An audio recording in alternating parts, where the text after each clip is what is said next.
বেশি বেশি শুকরিয়া আদায় করব। কারণ আল্লাহ আমাকে হয়তো 10 টাকার খাবার দিছে, এই সন্ধ্যার সময় নাস্তার জন্য বা খাওয়ার জন্য 10 টাকার খাবার দিছে। এই 10 টাকার খাবারের সাথে কতগুলো জিনিস দিছে, সুস্থতা দিছে, খাওয়ার জন্য রুচি দিছে, ক্ষুধা দিছে, তাই না?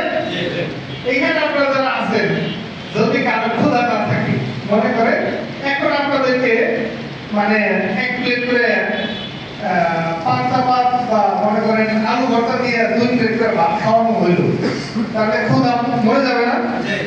এরপরে যদি স্বাভাবিকভাবে আমাদের ঢাকা শহরে খুব নাম করা একটা বিরিয়ানি আছে, হাজির বিরিয়ানি, 2 প্লেট খাওয়ার পরে কি আর কেউ খাইতে পারবেন? কারণ কি? ক্ষুধা নাই। তার মানে ক্ষুধাটাও কি আপনার জন্য আমার জন্য আল্লাহর পক্ষ থেকে একটা নিয়ম।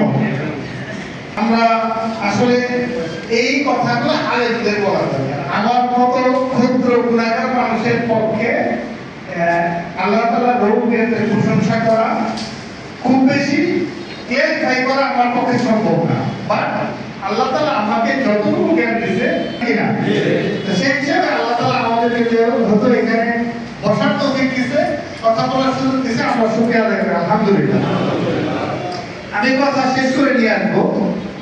একটা কারণ আছে, আমি ব্যক্তিগতভাবে আল্লাহ আমাকে যে নিয়ামত দিয়েছে, আমি যদি সারাক্ষণ চিন্তায় করে থাকি আর আমার আল্লাহ শুকরিয়া আদায় করি, তাহলে আমার মনে হয় আমার শুকরিয়া আদায় শেষ হবে।